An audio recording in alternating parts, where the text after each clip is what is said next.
إن الحمد لله نحمده ونستعينه ونستغفره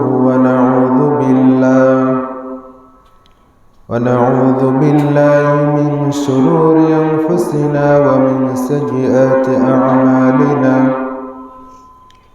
من يهده الله فلا مضل له ومن يضلل فلا هادي له. وأشهد أن لا إله إلا الله وحده لا شريك له. وأشهد أن محمدًا عبده ورسوله الذي أرسله بالحق بشيرًا ونذيرًا وداعيًا إلى الله بإذنه وسراجًا منيرًا. أما بعد، فإن خير الحديث كتاب الله، وخير الهدي هدي محمد صلى الله عليه وسلم، وشر الأمور محدثاتها وكل محدثة بدعة وكل بدعة ضلالة وكل ضلالة في النار.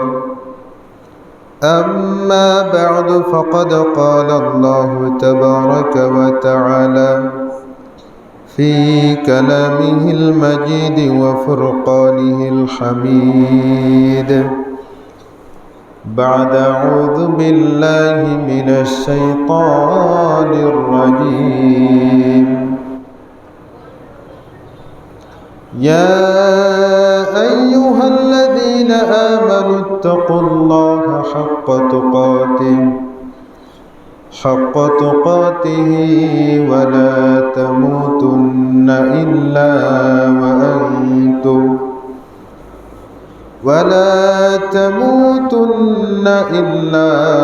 وأنتم مسلمون. يا أيها الناس اتقوا ربكم الذي خلقكم من نفس واحدة وخلق منها زوجها وبث منهما رجالا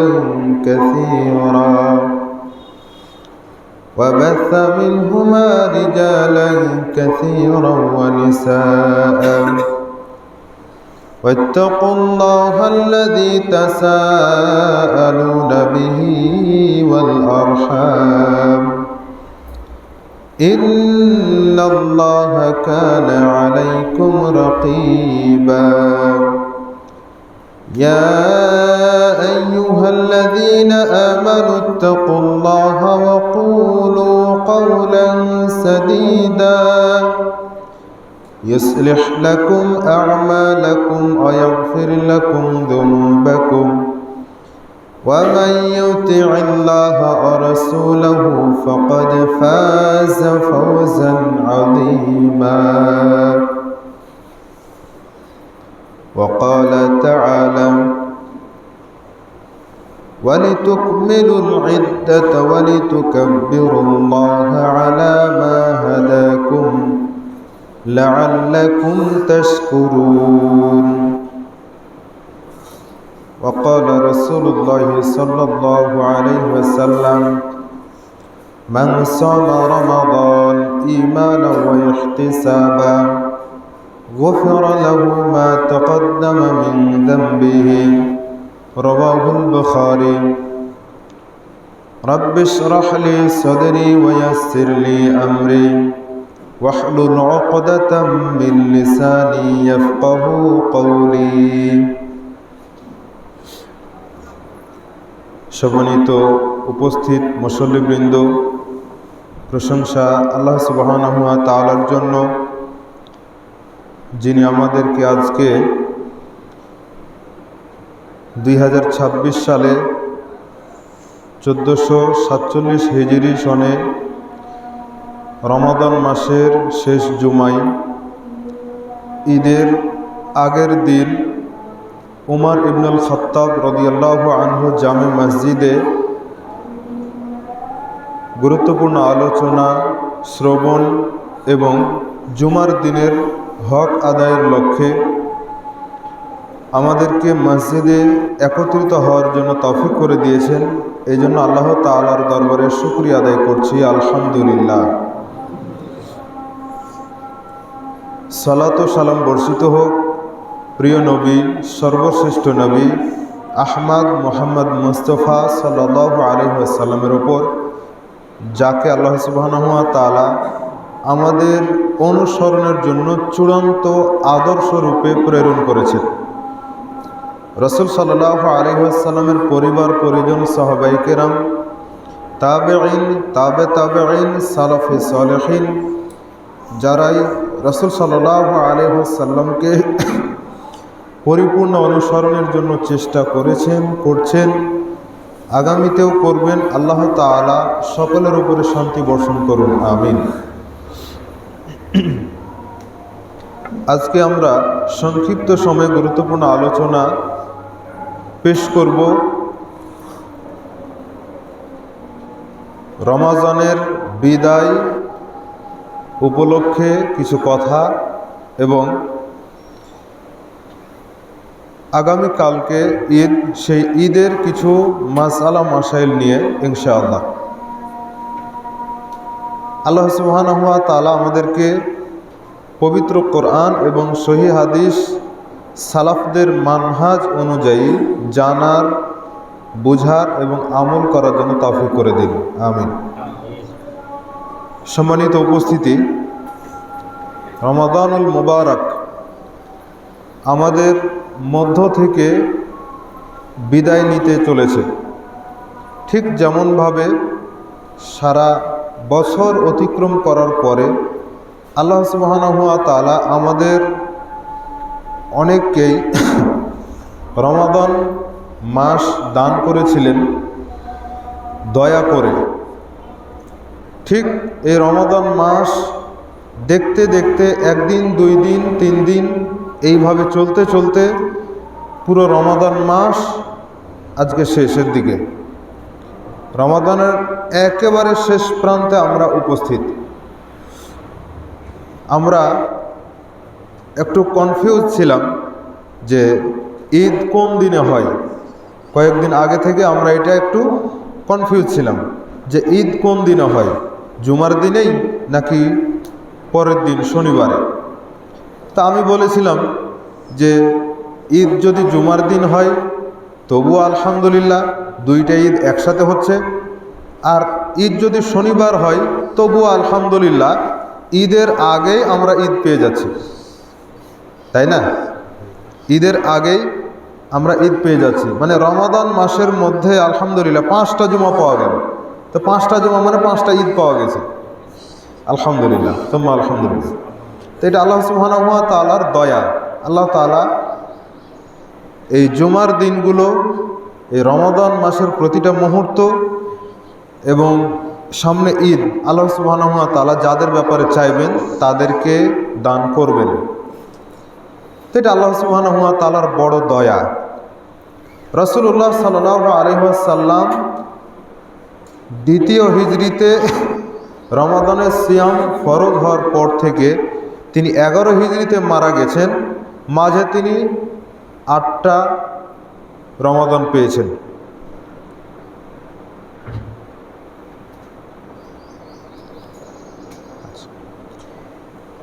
তিনি 8টা রমাদান পেয়েছেন।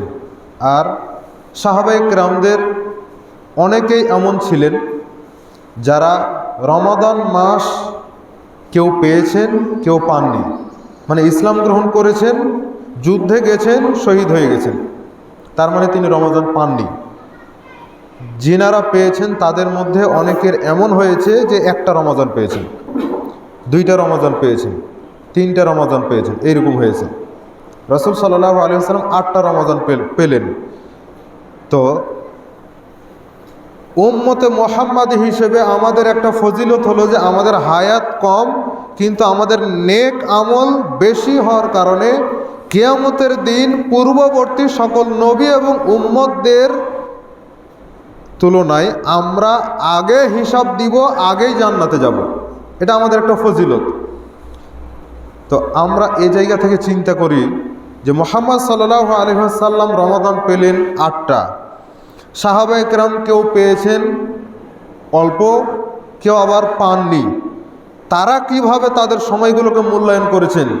আর আজকে আমরা রমাদান মাস পাচ্ছি, কতবার পাচ্ছি? অনেকবার করে পাচ্ছি। যদি আমরা ধরি আপনার বয়স 40 বছর, তার মানে 10 বছর যদি মাইনাস করা যায় তো 30 বছর আপনি 30টাই রমাদান পেয়েছেন। তো এতগুলো রমাদান পাওয়ার পরেও কেন আপনার আমার রমাদানটা আপনার আমার জন্য শিক্ষা দিতে পারলো না? কেন আপনার আমার জন্য এই রমাদান মাস কল্যাণ বয়ে আনতে পারলো না? মূলত এটা রমাদান মাসের দোষ নয়, আপনার আমার দোষ যে আপনি আমি যথাযথভাবে রমাদান মাসকে মূল্যায়ন করতে পারিনি। এটা আপনার আমার ব্যর্থতা।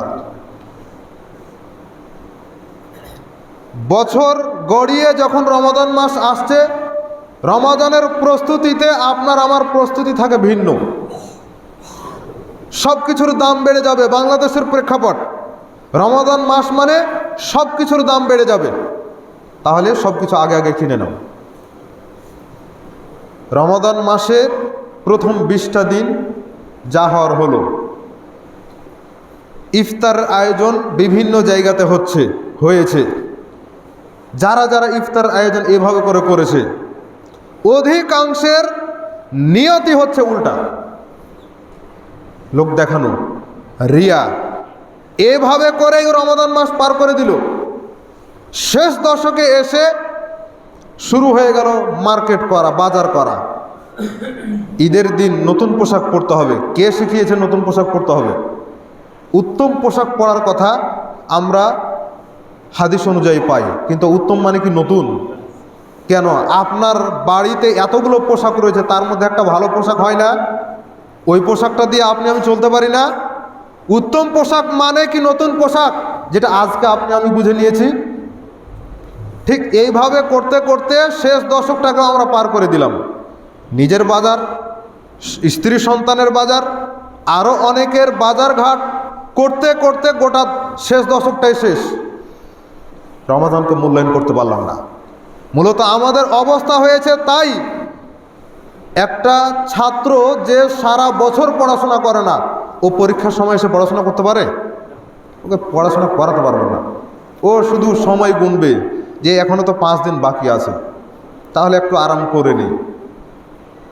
যখন 2 দিন পার হয়ে যাবে, এখনও তো 3 দিন আছে, যখন 2 দিন আবারও চলে যাবে, তখন শেষের দিন গিয়ে বলবে এখনও কিছু সময় আছে, দিয়ে পুরো সময়টাই লস, কিচ্ছু করতে পারবে না।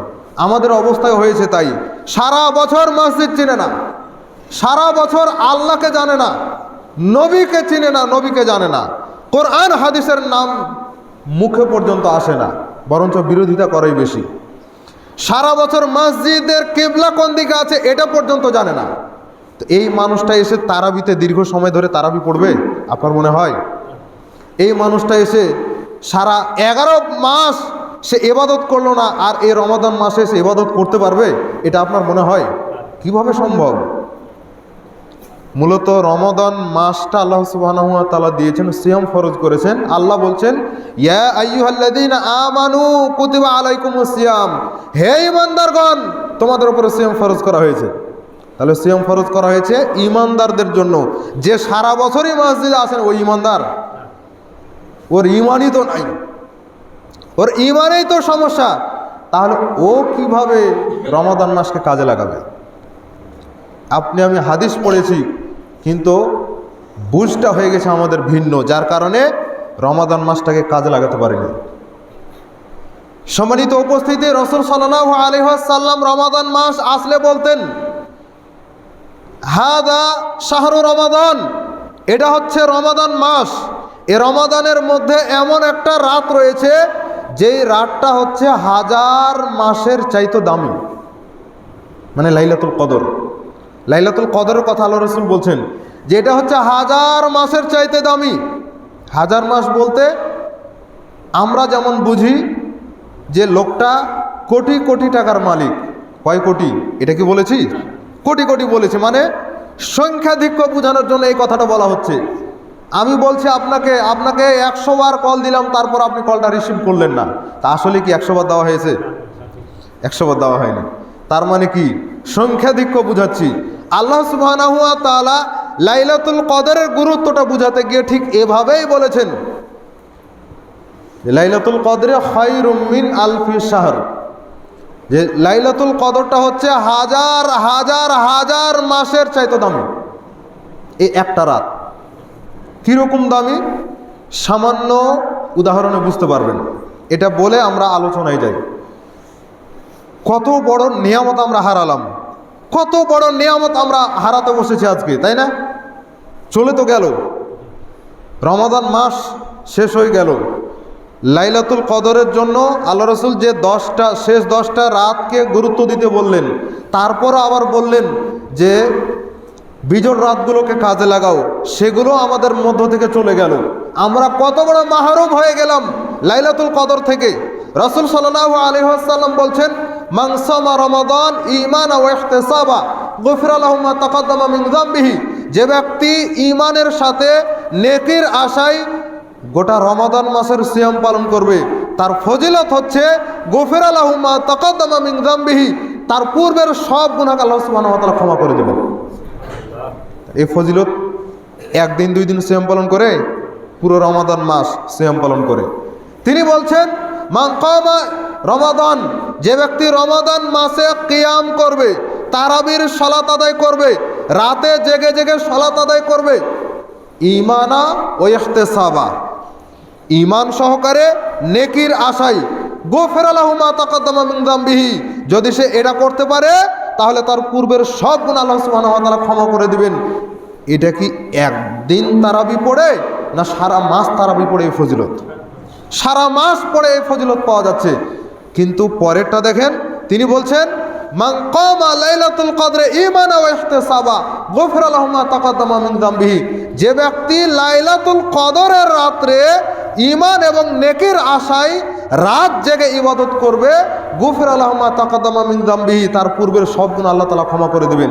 তাহলে আগের 2টা পেলাম সারা মাস পালন করে, আর এই একটা পাচ্ছি শুধুমাত্র একটা রাত ইবাদত করে।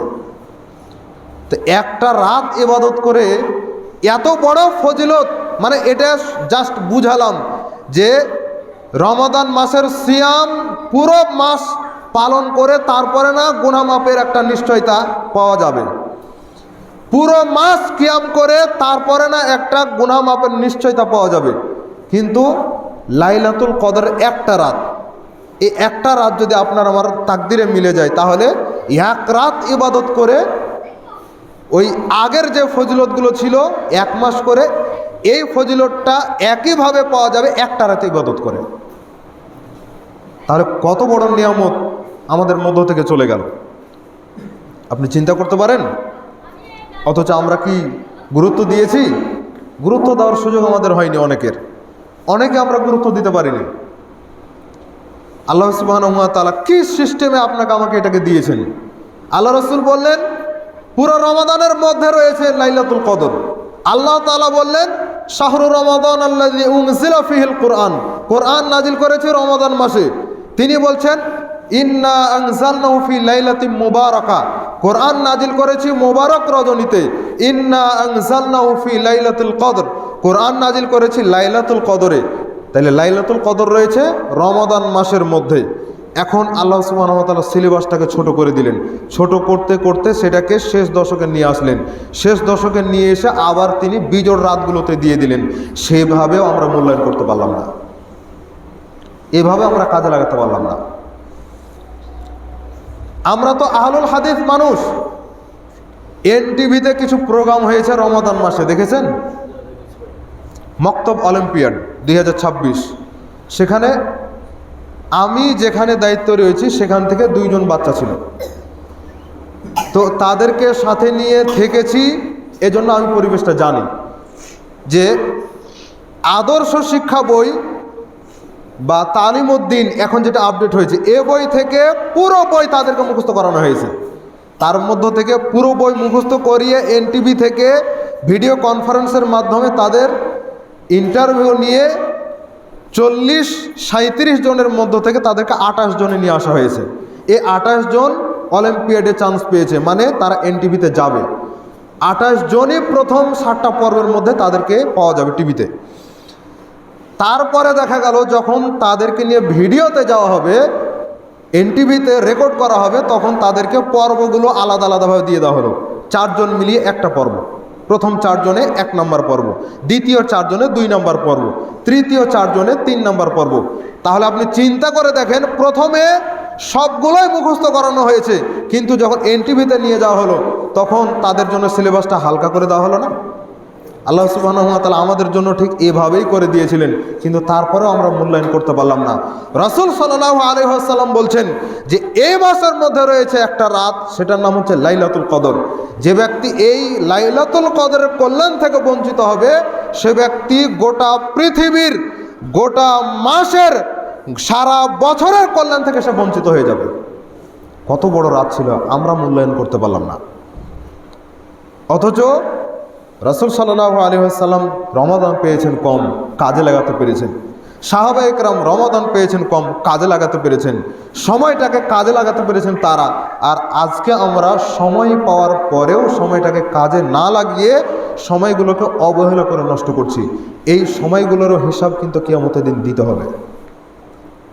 সম্মানিত উপস্থিতি, হিসাব কিয়ামতের দিন দিতে হবে।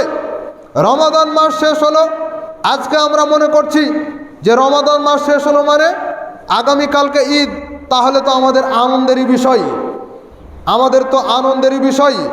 আনন্দের বিষয় আপনি আমি মনে করলেও সালাফদের থেকে বিষয়গুলো এইভাবে চলে আসছে। লাতাইফুল মাআরিফ, ইবনে রজব হাম্বলী রাহিমাহুল্লাহর লেখা কিতাব লাতাইফুল মাআরিফ বাংলায় অনুবাদ করা হয়েছে সময়কে কাজে লাগান এই নামে। এই কিতাব যদি আপনি খুলে দেখেন, মাকতাবে শামিলার মধ্যে এই কিতাব পাওয়া যাবে এবং বাংলাতে অনুবাদ বাজারে পাওয়া যাবে। এই কিতাব আপনি খুলে দেখেন সালাফগণ রমাদান মাসকে কিভাবে মূল্যায়ন করতেন। সালেহ আল ফাওজান হাফেজাহুল্লাহ তিনি বলছেন, রমাদান মাস শেষ হয়ে গেলেও মুমিন বান্দাকে বেশি বেশি ইস্তেগফার করতে হবে, বেশি বেশি তাকে ইস্তেগফার করতে হবে। কেন? ইস্তেগফার করার মাধ্যমে তার পূর্বের যত ভুল ত্রুটি ছিল সেগুলো আল্লাহ সুবহানাহু ওয়া তাআলা ক্ষমা করবেন। কেউ তো জানি না কার গুনাহ আল্লাহ ক্ষমা করেছেন। রমাদান মাসের মূল উদ্দেশ্যই হচ্ছে জীবনের গুনাহ মাফ হওয়া। যার কারণে পূর্বে যে হাদিস বর্ণনা করলাম 1958 নম্বর হাদিস, মিশকাতের বুখারী মুসলিমের হাদিস, পূর্বে যে হাদিস বর্ণনা করলাম, দেখলেন তো 3টা কথা আসলো, সিয়ামের কথা, কিয়ামের কথা, লাইলাতুল কদরের কথা। 3টাতেই রয়েছে পরিণতি বা ফলাফল হচ্ছে জীবনের গুনাহ মাফ হওয়া। তাহলে জীবনের গুনাহ মাফ হওয়া এটাই হচ্ছে মূল উদ্দেশ্য, আর কিছু নয়, আর কিছু নয়। যদি আপনাকে আমাকে জেলখানার কয়েদির মতো করে জিজ্ঞাসা করা হয় যে আপনার শেষ ইচ্ছা কি, জেলখানা কয়েদিকে জিজ্ঞাসা করে না ফাঁসির আসামিকে, শেষ ইচ্ছা কি আপনার, আপনাকে আমাকেও যদি জিজ্ঞাসা করা হয় যে আপনার আমার শেষ ইচ্ছা কি, মুমিন বান্দার জন্য এমনটাই হওয়া উচিত যে আল্লাহ সুবহানাহু ওয়া তাআলা যেন আমাকে ক্ষমা করেন। এটাই হচ্ছে আসল, এর ব্যতিক্রম কিছু নয়, এর বাইরে আর কোনো কিছু হতে পারে না। আল্লাহ সুবহানাহু ওয়া তাআলা যদি আপনাকে আমাকে ক্ষমা না করেন, তাহলে আপনার আমার বাঁচার কোনো পথ নাই, কেউ নাই আপনাকে আমাকে ক্ষমা করার। যার কারণে আয়েশা রাদিয়াল্লাহু তাআলা আনহা, বুদ্ধমতী মহিলা, হাদিসের পণ্ডিত আয়েশা রাদিয়াল্লাহু তাআলা আনহা, আমাদের মা আয়েশা রাদিয়াল্লাহু তাআলা আনহা, তিনি রাসূল সাল্লাল্লাহু আলাইহি ওয়াসাল্লামকে বুদ্ধির পরিচয় দিয়ে জিজ্ঞাসা করছেন, আল্লাহ রাসূল, যদি আমি লাইলাতুল কদর পেয়ে যাই তাহলে আমি কোন দোয়া পড়ব? লাইলাতুল কদর কি নিশ্চিত, মানে পেয়ে যাব, বুঝতে পারবো যে হ্যাঁ এখন আমি লাইলাতুল কদরের মধ্যেই আছি, এটা কি নিশ্চিত? এটা নিশ্চিত নয়। তার মানে আপনাকে আমাকে কাজ করেই যেতে হবে। লটারিতে যদি মিলে যায় তাহলে আলহামদুলিল্লাহ। বুদ্ধিমতী মহিলা জিজ্ঞাসা করছেন যে আল্লাহ রাসূল, যদি আমি লাইলাতুল কদর পেয়ে যাই তাহলে আমি কি দোয়া পড়ব? আপনি কি করার জন্য পরামর্শ দিচ্ছেন? রাসূল সাল্লাল্লাহু আলাইহি ওয়াসাল্লাম বললেন, তুমি দোয়া পড়বে, আল্লাহুম্মা ইন্নাকা আফুউন তুহিব্বুল আফওয়া ফাআফু আন্নী। আল্লাহুম্মা, হে আল্লাহ, ইন্নাকা আফুউন, নিশ্চয় আপনি ক্ষমা করেন, আপনি ক্ষমা করেন, তুহিব্বুল আফওয়া, আপনি ক্ষমা করাকে ভালোবাসেন, ফাআফু আন্নী, আপনি আমাকে ক্ষমা করে দেন। তাহলে মূল উদ্দেশ্যই হচ্ছে আল্লাহ সুবহানাহু ওয়া তাআলার ক্ষমা পাওয়া। এটাই একটা কাজ, এর বাইরে আর কোনো কিছু নয়, এর বাইরে আর কোনো কিছু নাই। এই জন্য আল্লাহ সুবহানাহু ওয়া তাআলার কাছে ক্ষমা চাইতে হবে। গফুর আল্লাহ সুবহানাহু ওয়া তাআলার একটা নাম, গফুর আল্লাহ তাআলার একটা নাম, মানে যিনি দোষ ত্রুটিকে ঢেকে রাখেন। ঢেকে রাখেন মানে তার ভিতরে তো থাকতেও পারে, পাপের আঁচড় তো থাকতেও পারে, কিন্তু আফুউন শব্দ এই হাদিসের এই দুয়ার মধ্যে রয়েছে। তার মানে হচ্ছে আফুউন মানে ধুলাবালির ওপরে যে পায়ের ছাপ পড়ে থাকে, এ পায়ের ছাপের ওপর দিয়ে যদি একটা ঝটকা হাওয়া চলে যায়, একটা ঝড় বয়ে যায় ওটার ওপর দিয়ে, তাহলে এটার দাগকে যেমন একেবারে নিশ্চিহ্ন করে দেয়, আফুউন হচ্ছে আল্লাহ সুবহানাহু ওয়া তাআলার একটা গুণ, যে তিনি বান্দার পাপকে একবারে নিশ্চিহ্ন করে দেন, এক অংশ আল্লাহ রাখতে দেন না। এটা হচ্ছে আল্লাহ সুবহানাহু ওয়া তাআলার একটা গুণ। এজন্য শুধু এই রমাদান মাস নয়, রমাদান মাসের বাইরেও আপনাকে আমাকে আল্লাহ সুবহানাহু ওয়া তাআলার কাছে অন্যান্য দোয়াগুলোর পাশাপাশি এই দোয়াটাও পড়তে হবে। এটা শুধু রমাদান মাসের জন্য খাস নয়। সম্মানিত উপস্থিতি, তাহলে মূল হচ্ছে ক্ষমা। আমরা আলোচনায় ফিরে আসি। রমাদান মাসের বিদায়ী রমাদান আমরা পার করছি, রমাদান মাসকে আমরা বিদায় দিচ্ছি। কিভাবে আমরা বিদায় দেব? রমাদান মাসকে বিদায় দেওয়ার ক্ষেত্রে আপনার আমার প্রস্তুতি থাকে নতুন জামা, নতুন পোশাক। রমাদান মাসকে বিদায় দেওয়ার ক্ষেত্রে আপনার আমার প্রস্তুতি থাকে বাহারি রকমের খাবার। রমাদান মাসকে বিদায় দেওয়ার ক্ষেত্রে আপনার আমার প্রস্তুতি থাকে বিভিন্ন আয়োজন করা, গান বাজনার আয়োজন করা, আর বেপর্দা হয়ে ঘুরে বেড়ানো। এগুলো তো সমাজে ভুরি ভুরি দেখা যায়, কিন্তু সালাফরা রমাদান মাসকে কিভাবে বিদায় দিতেন তার কিছু দৃষ্টান্ত পাওয়া যায়। সালাফদের মধ্যে আলী রাদিয়াল্লাহু তাআলা আনহু, ফুজাল ইবনে উবাইদ রাদিয়াল্লাহু তাআলা আনহু, তারা রমাদান মাসকে বিদায় দিতেন। কিভাবে তারা বিদায় দিতেন? তারা বলছেন, রমাদান মাসের পরে যে ঈদ আসছে, আমরা ঈদের আনন্দে খুশি হই। ঈদের খুশি তো তার জন্য নয় যাকে আল্লাহ সুবহানাহু ওয়া তাআলা ক্ষমা করেননি। ঈদের খুশি তো তার জন্য যাকে আল্লাহ তাআলা ক্ষমা করেছেন, তার জন্যই মূলত ঈদের খুশি। ঈদের খুশি তার জন্যই যার আনুগত্যের পরিধি বৃদ্ধি পেয়েছে।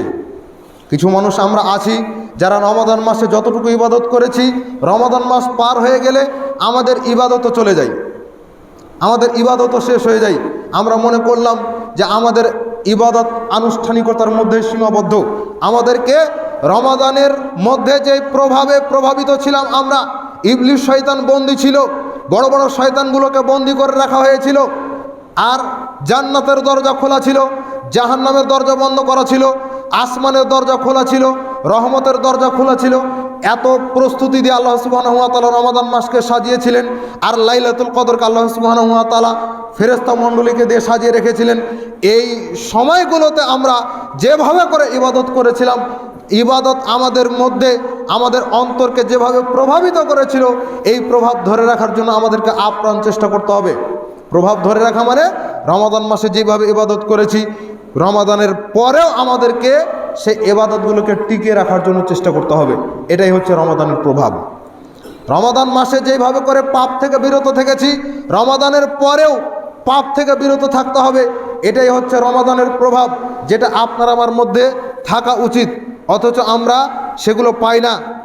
রমাদানের প্রভাব বলতে আমরা এতটুকু বুঝে থাকি, অথচ আমরা দেখি কিছু মানুষের দৃষ্টান্ত, রমাদান মাসের মধ্যে আমরা ইবাদত করছি, আর রমাদান মাস শেষ হয়ে গেলে আমাদের ইবাদত চলে যাচ্ছে।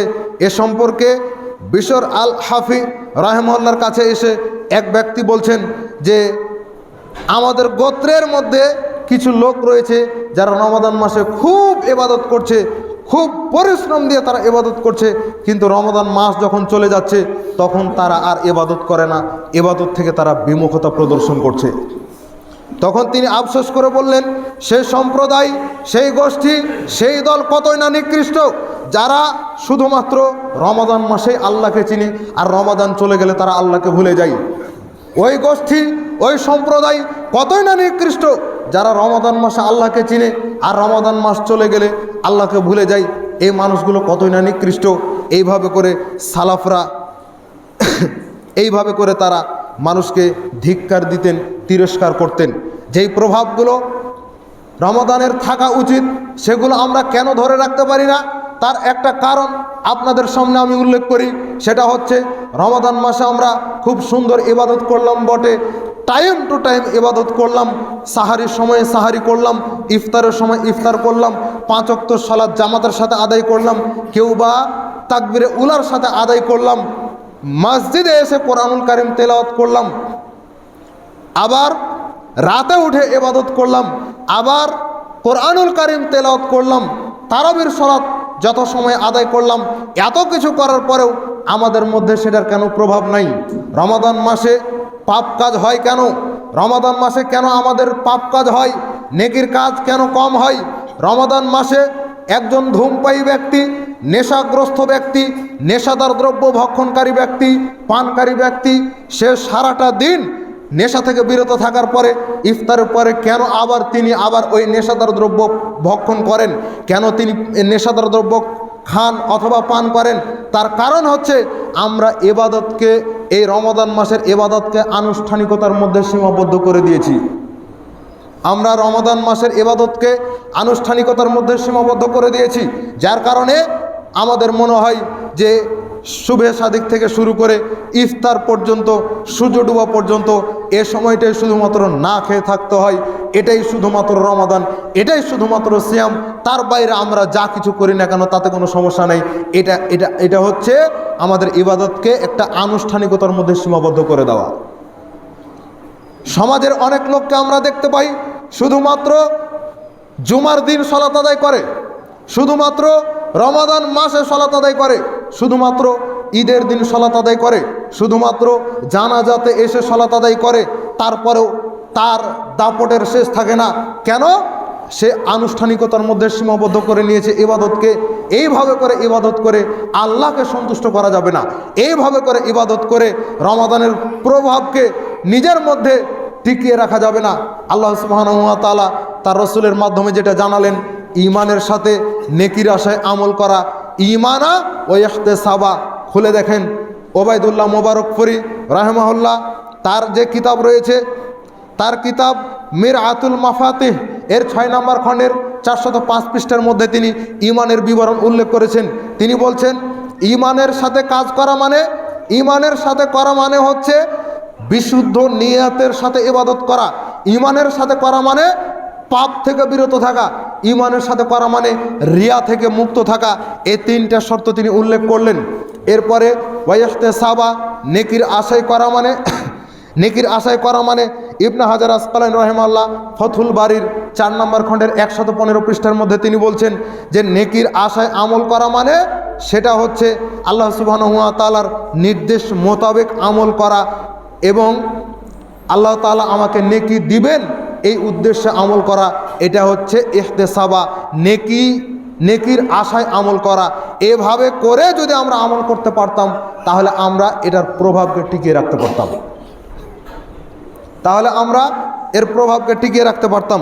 প্রভাবগুলো টিকিয়ে রাখার জন্য কিছু কাজ, সেটা হচ্ছে রমাদান মাস চলে যাচ্ছে, আমাদের জন্য কিছু উপহার রেখে গেল।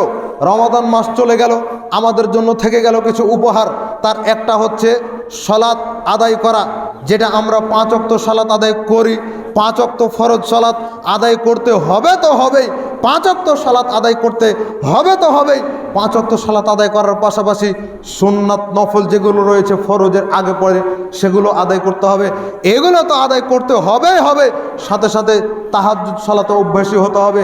যেই তারাবি আমরা পড়ছিলাম রমাদান মাসে, এর বিকল্প বা এর পরেই হচ্ছে তাহাজ্জুদ।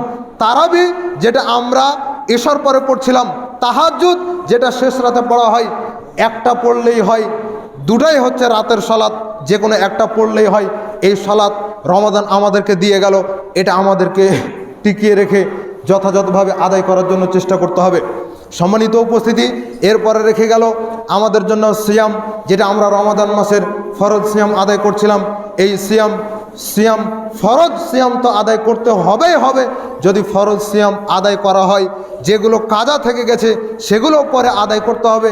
এরপরে রয়েছে নফল সিয়াম, সেগুলো আদায় করতে হবে, মাঝে মধ্যেই নফল সিয়াম আদায় করতে হবে। শাওয়াল মাসের 6টা সিয়াম রয়েছে, আশুরা সিয়াম রয়েছে, আরাফার সিয়াম রয়েছে, আয়ামে বীজের 13, 14, 15 তারিখের সিয়াম রয়েছে, সপ্তাহের সোমবার বৃহস্পতিবার সিয়াম রয়েছে। এগুলো আদায় করার জন্য চেষ্টা করতে হবে। আপনি ফরজ সিয়াম আদায় করলেন টানা 1 মাস, আর ওগুলো তো আপনি হাত দিতে পারলেন না, তার মানে আপনি আপনার মধ্যে রমাদানের প্রভাবকে রাখতে পারেননি। এটা আপনাকে আমাকে করতে হবে। এরপরে রয়েছে কোরআনুল কারিমের তেলাওয়াত। রমাদান মাসে কোরআনুল কারিম তেলাওয়াত করেছি বটে, রমাদান মাসে 2-3 খতম দিয়ে দিলাম বটে, কিন্তু রমাদান মাস শেষ হয়ে গেল, শোকেজের ওপরে কোরআনকে একেবারে যত্ন করে রেখে দিলাম অথবা ভিতরে রেখে দিলাম। সারা বছর আর কোরআনুল কারিমকে ছুঁয়ে দেখার আমাদের সময় হয় না। সারা বছর কোরআনুল কারিমকে ছুঁয়ে দেখার সুযোগ আপনার আমার হয় না। এইরকমটা যদি হয়, তাহলে রমাদান মাস আমাদের মধ্যে প্রভাব তৈরি করতে পারেনি। যার মূল শিক্ষা হচ্ছে তাকওয়া, লাআল্লাকুম তাত্তাকুন, যাতে করে আমরা তাকওয়া অবলম্বন করতে পারি, এজন্যই আমাদের উপরে সিয়ামকে ফরজ করা হয়েছিল। আর এই ফরজ সিয়াম কেন্দ্রিক যে কয়েকটা আমলের কথা বললাম, এই আমলগুলো আপনাকে আমাকে নিজের মধ্যে টিকিয়ে রাখার জন্য চেষ্টা করতে হবে। এগুলো যদি আমি করতে পারি, তাহলে রমাদানের কিছু প্রভাব হলেও আমি নিজের জীবনে কাজে লাগাতে পারবো। আল্লাহ সুবহানাহু ওয়া তাআলা আপনাকে আমাকে কবুল করে নিন, আমিন। সম্মানিত উপস্থিতি, রমাদানের এই প্রভাবগুলোর কথা আলোচনা করার সাথে সাথে একটা কথা বলে দেই, বাকিগুলো ইনশাআল্লাহ আমরা পরবর্তীতে ঈদের খুতবায় বলার জন্য চেষ্টা করব। একটা বলে দিতে হয়, সেটা হচ্ছে যখন শাওয়ালের চাঁদ উঠে যাবে, তারপর থেকে ইবলিশ শয়তানকে কিন্তু ছেড়ে দেওয়া হবে। ইবলিশ শয়তানকে ছেড়ে দেওয়া হবে। মা বোন, আপনাকেও বলছি, এখানে উপস্থিত যত পুরুষ মানুষ রয়েছেন, ছোট থেকে বড় বয়স্ক পর্যন্ত সবাইকে বলছি, রমাদান মাসের শুরুতে শয়তানকে বেঁধে রাখা হয়েছিল রমাদানের শেষ পর্যন্ত। শাওয়াল মাস যখন শুরু হয়ে যাবে, যখন শাওয়ালের চাঁদ উঠে যাবে, তখন থেকে আবার ইবলিশ ছাড়া পেয়ে যাবে। ইবলিশ এতদিন আপনাকে আমাকে বিভ্রান্ত করেছে, ইবলিশ এতদিন রমাদানের বাইরে আপনাকে আমাকে বিভ্রান্ত করেছে, পাপের নর্দমায় আপনাকে আমাকে ডুবিয়ে রেখেছিল। আর রমাদান মাসে তাকে বেঁধে রাখা হয়েছিল, তার তো চক্ষু বন্ধ করে রাখা হয়নি, তার তো কর্ণ বন্ধ করে রাখা হয়নি, তার কান তো ঢেকে রাখা হয়নি, তার চোখ তো ঢেকে রাখা হয়নি, তাকে শুধুমাত্র বন্দি করে রাখা হয়েছিল, যাতে করে সে মানুষকে ওয়াসওয়াসা দিতে না পারে। আজকে যখন শাওয়াল মাসের চাঁদ ওঠার সাথে সাথে ইবলিশকে যখন ছেড়ে দেওয়া হবে, এতদিন সে আপনার আমার নেক কাজ দেখেছে, কিছু করতে পারেনি, শুধুমাত্র তাকিয়ে থেকেছে। তার প্রতিজ্ঞা ছিল শুধুমাত্র শাওয়ালের চাঁদ উঠুক, তারপরে তোকে আমি দেখে নেব। এই প্রতিযোগিতায় সে আপনার আমার দিকে তাকিয়েছিল। যখন শাওয়ালের চাঁদ উঠবে, তখন থেকে আবারও শুরু হয়ে যাবে তার কার্যক্রম। আবারও সে আপনাকে আমাকে ফিতনায় ফেলার জন্য চেষ্টা করবে, আপনাকে আমাকে আবারও নর্দমায়, পাপের নর্দমায় ডুবানোর জন্য চেষ্টা করবে। সম্মানিত ভাতৃমণ্ডলী, সম্মানিত মা এবং বোনেরা, আপনাকে আমাকে যেন শয়তান বিভ্রান্ত করে নিয়ে যেতে না পারে পাপের নর্দমায়। এই জন্য সমাজে প্রচলিত যত কুকর্ম রয়েছে, এগুলো থেকে অন্তত নিজেকে আগে বাঁচাতে হবে। নিজেকে যদি আমি বাঁচাতে পারি, সমাজটা সুন্দর হবে। নিজেকে যদি বাঁচাতে পারি, পরিবেশটা সুন্দর হয়ে যাবে, পাপ কাজ কমে যাবে, আল্লাহ সুবহানাহু ওয়া তাআলার পক্ষ থেকে বরকত নাজিল হবে। আমি জানি, যখন ঈসা আলাইহিস সালাম আসবেন, ঈসা আলাইহিস সালাম যখন পৃথিবী শাসন করবেন, তখন আল্লাহ সুবহানাহু ওয়া তাআলা এত বরকত দিবেন, একটা গাভীর দুধ পান করবে গোটা একটা গ্রাম, একটা ডালিম খাবে একটা বংশ, একটা ডালিমের যেই ছোবা রয়েছে, সেই ছোবা দিয়ে ছাউনি তৈরি করা হবে, সেখানে মানুষ অবস্থান করতে পারবে। এত বড় ফল হবে, এত গাভীর এত দুধ হবে, এগুলো কিভাবে সম্ভব? এটা হচ্ছে আল্লাহ সুবহানাহু ওয়া তাআলার পক্ষ থেকে বরকত। এটা হচ্ছে আল্লাহ তাআলার পক্ষ থেকে বরকত। এই বরকত আজ আল্লাহ সুবহানাহু ওয়া তাআলা দিতে পারেন, যে আল্লাহ ঈসা আলাইহিস সালামের সময় দিবেন, যে আল্লাহ সুবহানাহু ওয়া তাআলা মুহাম্মদ সাল্লাল্লাহু আলাইহি ওয়াসাল্লামের জীবনের প্রতিটা মুহূর্তে বরকত দিয়েছিলেন, সাহাবায়ে কেরামদের প্রতিটা সময়ে তিনি বরকত দিয়েছিলেন, ওই আল্লাহ আজও বরকত দিতে পারেন। কিন্তু সেই বরকতগুলো আপনি আমি পাই না কেন? আপনার আমার পাপের কারণে। নেক কাজের যেমন প্রভাব থাকে, পাপের প্রভাব আরও বেশি ক্ষতিকর। সেই কারণে আপনি আমি আজকে আর ওই জিনিসটা পাই না, আপনার আমার পাপের কারণে। রাসূল সাল্লাল্লাহু আলাইহি ওয়াসাল্লাম এর পাশ দিয়ে একটা জানাজা যাচ্ছে, সহিহ বুখারী জানাজা অধ্যায়ের হাদিস। একটা জানাজা যাচ্ছে, তো রাসূল সাল্লাল্লাহু আলাইহি ওয়াসাল্লাম বলছেন যে এই ব্যক্তিও বেঁচে গেল, অথবা এই ব্যক্তি থেকে জনগণও বেঁচে গেল। সেটা কিভাবে? সাহাবায়ে কেরাম জিজ্ঞাসা করলেন। তখন রাসূল সাল্লাল্লাহু আলাইহি ওয়াসাল্লাম বলছেন যে এই ব্যক্তি যদি ভালো হয়, তাহলে এই ব্যক্তি যে ফিতনার মধ্যে ছিল, দুনিয়ার যে ফিতনা, এটা থেকে সে এখন বেঁচে গেল। সে মারা গেল মানে দিন যত যাবে ফিতনা তত বাড়বে, সে ফিতনা থেকে বেঁচে গেল। আর যদি ওই লোকটা খারাপ হয়, তাহলে ওই লোকটা মারা যাওয়ার সাথে সাথে তার ফিতনাগুলো বন্ধ হয়ে গেছে, এখন তার ফিতনা থেকে জাতীয় রক্ষা পেয়ে গেছে। তাহলে পাপের প্রভাবে মানুষ ক্ষতিগ্রস্ত হয়, পাপের প্রভাবে ফলমূল নষ্ট হয়, পাপের প্রভাবে রিজিকে বাধাগ্রস্ত হয়, পাপের প্রভাবে বরকত পর্যন্ত নষ্ট হয়ে যায়। সম্মানিত উপস্থিতি, এজন্য শয়তান ছাড়া পাবে, আবার আমাদেরকে পাপ কাজে নিয়োজিত করবে।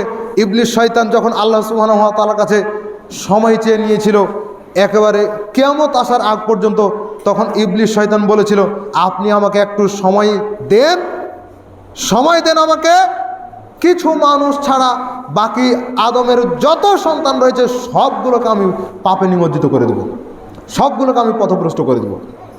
ওখানে যে একটা শব্দ রয়েছে, সে শব্দের ব্যাখ্যা হচ্ছে, কুকুর মারা গেলে যেমন তাকে টেনে ছিঁচড়ে বের করে নেওয়া হয়, তাকে মাটিতে পুঁতা হয় টেনে ছিঁচড়ে নিয়ে গিয়ে, ঠিক ইবলিস শয়তান এই যে এখন পর্যন্ত বন্দী রয়েছে, শাওয়ালের চাঁদ উঠার সাথে সাথে তাকে ছেড়ে দেওয়া হবে, তখন আপনাকে আমাকে সে ঠিক এভাবে করেই টেনে ছিঁচড়ে পাপের নর্দমাতে নিয়ে যাবে।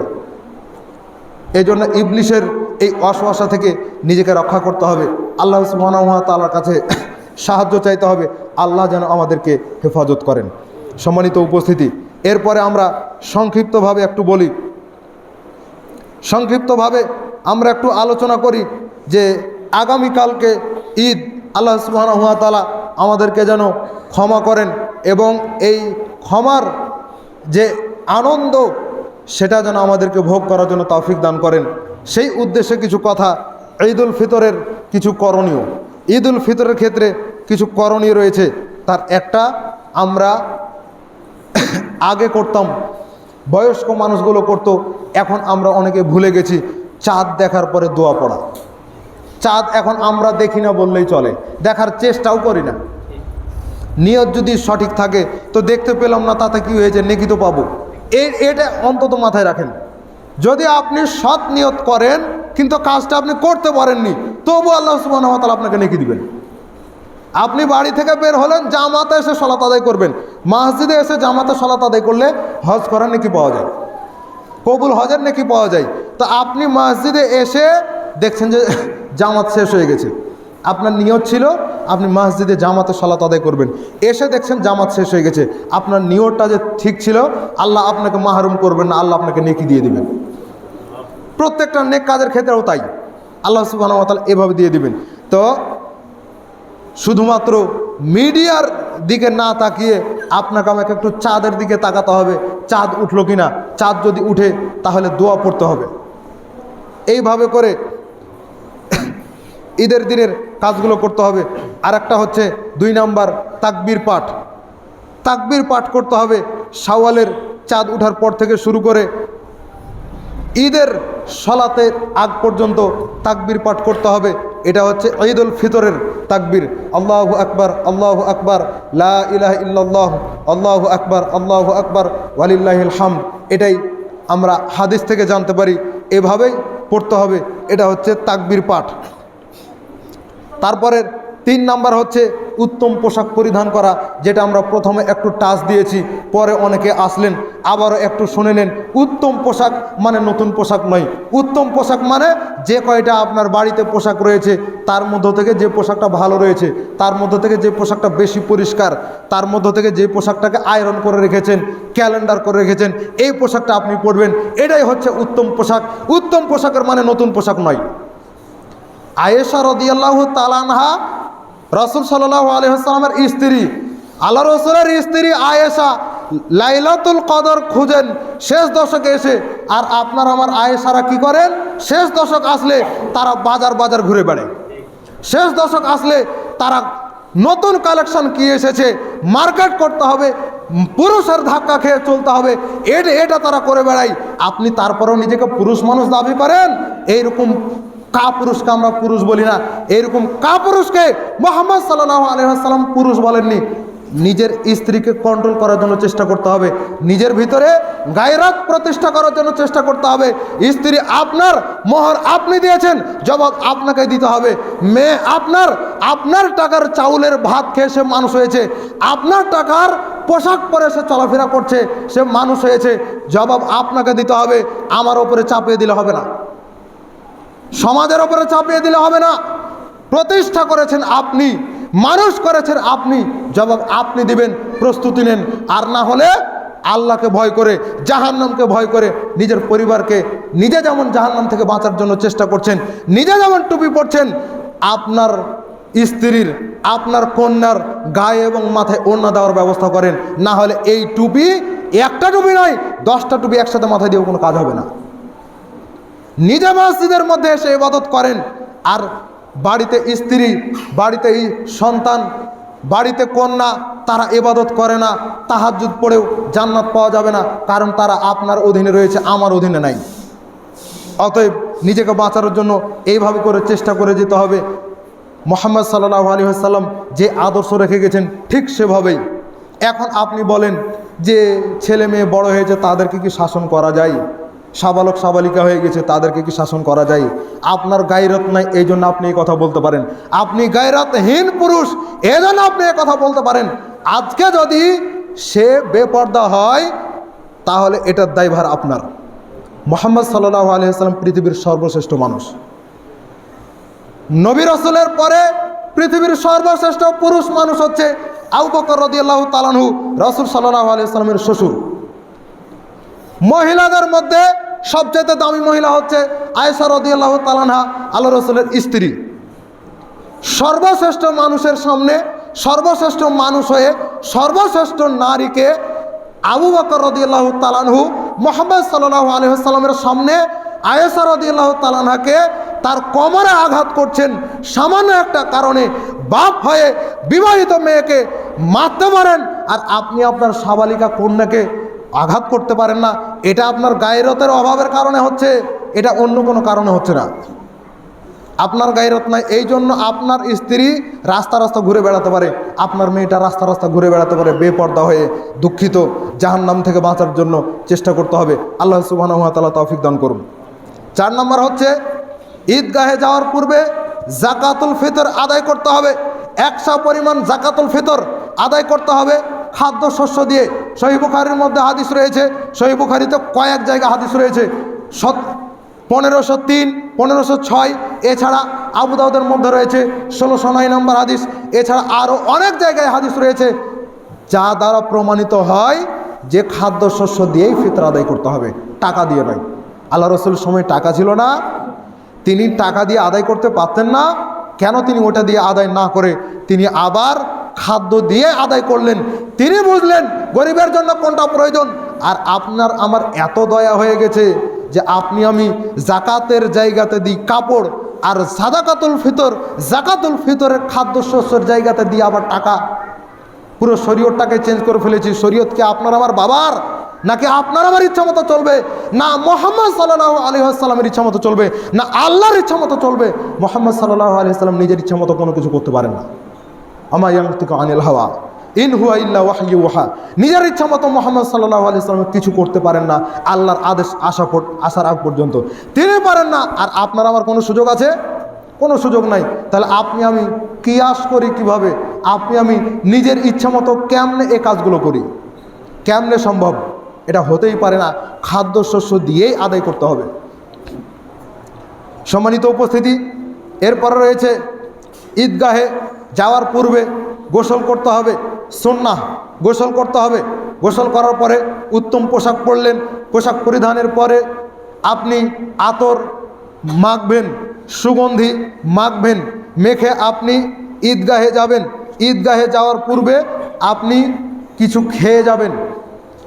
বছরে 5টা দিন সিয়াম পালন করা হারাম।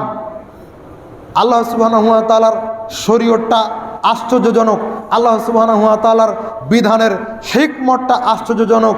যেই আল্লাহ তাআলার আদেশ ছিল গতকাল সিয়াম পালন করা, আজকে যদি ঈদের দিন হতো, মানে আমি ঈদের দিনকে দিয়ে বুঝাচ্ছি, যে আল্লাহর আদেশ হচ্ছে ঈদের আগের দিন সিয়াম পালন করা, আবার ওই আল্লাহর আদেশ হচ্ছে ঈদের দিন সিয়াম না পালন করা। ঈদের দিন সিয়াম পালন করা যাবে না। আমরা সমাজে যেটা দেখে থাকি যে ওই ঈদুল আজহার দিন কুরবানির পশু জবাহ করার পরে ওটার মাংস খাওয়ার আগ পর্যন্ত এটাকে আমরা অর্ধেক দিন সিয়াম আমরা অনেকে বলে থাকি। এ কথা সঠিক নয়। বিধান মুহাম্মদ সাল্লাল্লাহু আলাইহি ওয়াসাল্লাম পালন করেছেন, আপনিও পালন করেন। পালন করা জরুরি নয়, তবে রাসূল সাল্লাল্লাহু আলাইহি ওয়াসাল্লাম করেছেন, আপনিও করেন। সুন্নাত আদায় হবে, এটাকে সিয়াম বলার কোনো সুযোগ নাই, এটাকে সিয়াম বলার কোনো সুযোগ নাই। কিছু খেয়ে রাসূল সাল্লাল্লাহু আলাইহি ওয়াসাল্লাম বিজোড় সংখ্যক খেজুর খেয়ে ঈদের মাঠে যেতেন, সেটা আপনাকে আমাকে করতে হবে। এরপরে একটা কাজ হচ্ছে ঈদের দিন পথ পরিবর্তন করতে হয়। যে রাস্তা দিয়ে আপনি যাবেন ঈদগাহে, ফেরত আসার সময় আবার বিপরীত রাস্তা দিয়ে যাওয়ার জন্য চেষ্টা করতে হবে। বিকল্প আরেকটা রাস্তা যদি না থাকে, যে রাস্তা দিয়ে গেলেন ওই রাস্তা দিয়ে চলে আসেন, তাতে কোনো সমস্যা নেই, কোনো সমস্যা নেই। এরপরে আরেকটা কাজ হচ্ছে ঈদের দিনের যে সালাত আমরা আদায় করব, সেই সালাতটা হতে হবে খোলা মাঠে। জরুরি প্রয়োজন ছাড়া মসজিদে ঈদের সালাত হবে না। অনেক জায়গাতে আমরা দেখে থাকি যে পুরুষ মানুষ ঈদগাহে গিয়ে সালাত আদায় করছে, আর মহিলা মানুষ মহিলাদের নেতৃত্বে মসজিদের মধ্যে সালাত আদায় করছে। এটা কি শরীয়ত?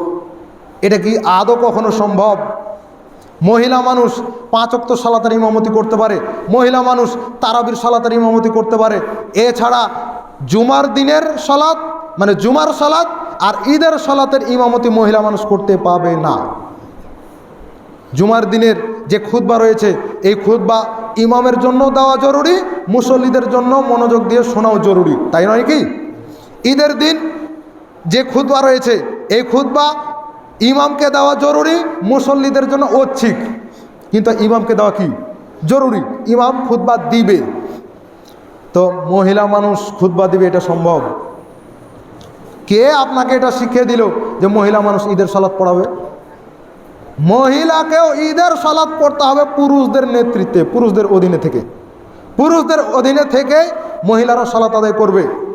5 ওয়াক্ত সালাত জামাতে পড়া ভালো, জুমার দিন মসজিদে এসে পড়া ভালো, জ্ঞান অর্জন করার সুযোগ পাবে। বছরের যে 52টা জুমা হয়, এই 52টা জুমাতে যদি মহিলারা খুতবা শুনতে পায়, প্রয়োজন ছিল না ওই পিস টিভি।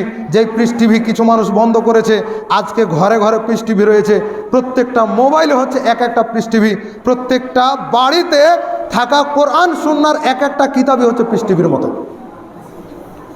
আর মহিলারা যদি দিন শিক্ষা করে, মহিলাদের ব্রেনও আছে মাশাআল্লাহ, আর মহিলারাও হচ্ছে ওই ইমাম বুখারী তৈরি করার কারিগর, মহিলারাই হচ্ছে ইব্রাহিম আলাইহিস সালামকে তৈরি করার কারিগর, মহিলারাই হচ্ছে ইসমাইল তৈরির কারিগর, মহিলারাই হচ্ছে ইবনে হাজার আসকালানি তৈরির কারিগর। এটাই যদি হয়, তো মহিলা দিন শিক্ষা করলে আপনার সমস্যা কি? কেন তাকে আনা হয় না? আর ঈদের সালাত কেন তাদেরকে পৃথকভাবে আদায় করানো হয়? তাদেরকেও ঈদগাহে নিয়ে আসার জন্য অবশ্যই চেষ্টা করতে হবে। মহিলা মানুষ ঈদের সালাত আদায় করবে ঈদগাহে এসে, এতে তারা বাধ্য। ঋতুবতী মহিলা হলেও তাকে ঈদগাহে আসতে হবে। সে সালাত আদায় করতে পাবে না বটে, কিন্তু সে এসে মুসলিমদের সাথে আনন্দের শরিক হবে, দোয়ায় শরিক হবে। এই জন্য এরপরে রয়েছে সহিহ সুন্নাহ পদ্ধতিতে সালাত আদায় করা। সেটা কি? জুমার দিনে হয় আগে খুতবা পরে সালাত, তাই নয় কি? এখন আমরা খুতবায় রয়েছি, আমি খুতবা দিচ্ছি, আপনারা খুতবা শুনছেন, এটা প্রথমে হলো, তারপরে আমরা সালাত আদায় করবো ইনশাআল্লাহ। কিন্তু ঈদের দিনের ক্ষেত্রে ব্যতিক্রম, আগে হবে সালাত, পরে হবে খুতবা। এই পদ্ধতিতে সালাত আদায় করতে হবে। 12 তাকবীরে ঈদের সালাত আদায় করতে হবে, সহিভাবে প্রমাণিত। এভাবে আমাদেরকে চেষ্টা করতে হবে। শেষ আরেকটা জিনিস বলতে হয়, সেটা হচ্ছে যে ঈদের সালাত এবং খুতবা, সালাতে তো শরীক থাকছি, খুতবার ক্ষেত্রে ঐচ্ছিক হলেও খুতবাতেও শরীক থাকা আপনারা আমার জন্য উচিত। আরেকটা হচ্ছে ঈদের সালাতের পরে বাড়িতে গিয়ে সালাত আদায় করা, বাড়িতে গিয়ে 2 রাকাত সালাত আদায় করা, এটা রাসূল সাল্লাল্লাহু আলাইহি সাল্লাম করতেন। ঈদের সালাতের পরে বাড়িতে গিয়ে সালাত আদায় করা, 2 রাকাত সালাত আদায় করা, এটা তিনি করতেন। এই আমলটা আপনার আমার মধ্যে নাই, এই আমলটা আপনি আমি অনেকে করি না। এগুলো করতে হবে। এগুলো হচ্ছে ঈদের দিনের একটা করণীয় দিক। আর ঈদের দিনেও দান সাদাকা করার বিষয় রয়েছে। অতএব প্রস্তুতি যেন থাকে যে রমাদানে যা করার করেছি, আজকে থেকে একেবারে কোমর বেঁধে নিলাম, আর মহিলারা ফাঁসার বেঁধে নিল যে আর কোনো দিন দান সাদাকা করবো না। এই কাজটা যেন না হয়। দান হচ্ছে জাহান্নাম থেকে বাঁচার মাধ্যম। খেজুর থাকলে দেখাতাম, গত খুতবাতে খেজুর ফেড়ে দেখিয়েছি।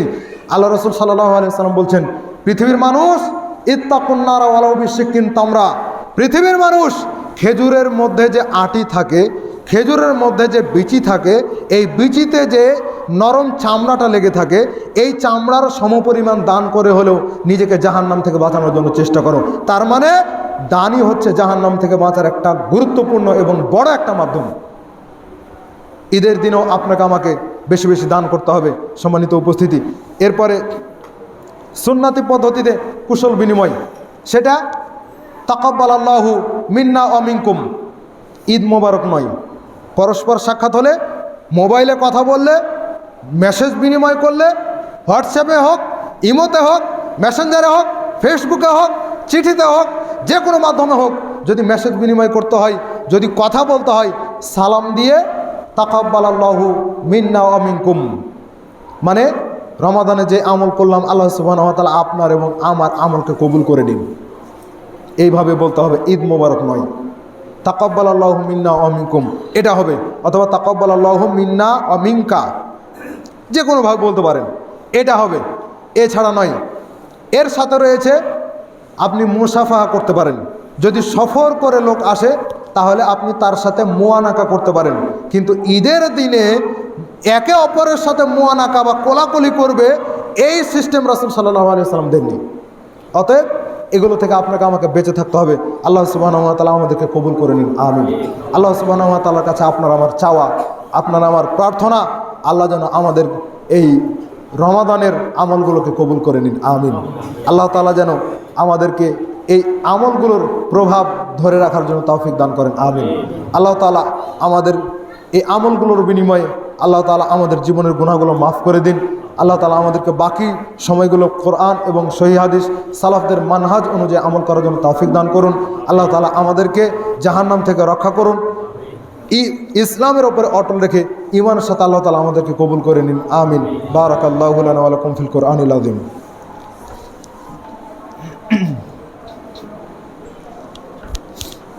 আলহামদুলিল্লাহি ওয়াহদা ওয়াসসালাতু ওয়াসসালামু আলা মান লা নাবিয়্যা বা'দা, আম্মা বা'দ। আল্লাহুম্মা সাল্লি আলা মুহাম্মাদি ওয়া আলা আলি মুহাম্মাদ কামা সাল্লাইতা আলা ইব্রাহিমা ওয়া আলা আলি ইব্রাহিমা ইন্নাকা হামিদুম মাজিদ। আল্লাহুম্মা বারিক আলা মুহাম্মাদি ওয়া আলা আলি মুহাম্মাদ কামা বারাকতা আলা ইব্রাহিমা ওয়া আলা আলি ইব্রাহিমা ইন্নাকা হামিদুম মাজিদ। ربنا ظلمنا أنفسنا وإن لم تغفر لنا وترحمنا لنكونن من الخاسرين. ربنا آتنا في الدنيا حسنة وفي الآخرة حسنة وقنا عذاب النار. اللهم إنك عفو تحب العفو فاعف عني. اللهم إنك عفو تحب العفو فاعف عني. আল্লাহ তাআলা আমাদের সকলের জীবনের গুনাহগুলোকে ক্ষমা করে দিন, আমিন।